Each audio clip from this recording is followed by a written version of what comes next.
هم دیگه میخوایم شعر نوت‌های موسیقی رو بخونیم قشنگ خوب با انرژی بلند میخونیم ولی جیر نمیزنیم. حواس جمع. ببین من کی شروع میکنم با من شروع کن.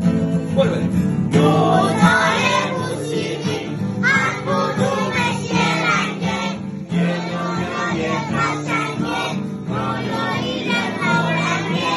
نوت‌های موسیقی از کدومش یه رنگه، یه دنیای قشنگه، رویایی رنگارنگه.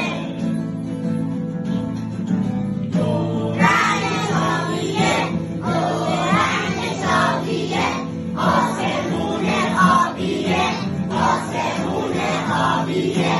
به رنگش بنفشه، چه خوشگل و خوشنقشه.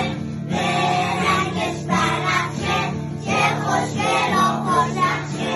میره رنگ قرمز، موهاش بلند و قرمز. میره رنگ قرمز، موهاش بلند و قرمز. با رنگش نارنجی، بچه نخور نارنجی. با رنگش نارنجی، بچه نخور نارنجی. سرخ رنگ زده، مثل پاییز زده. سرخ رنگ زده، مثل پاییز زده. یاد رنگه، زون سبز پررنگه. نوت‌های موسیقی از کدومش یه رنگه، یه دنیای قشنگه، رویایی رنگارنگه. نوت‌های موسیقی از کدومش یه رنگه، یه دنیای قشنگه، رویایی رنگارنگه.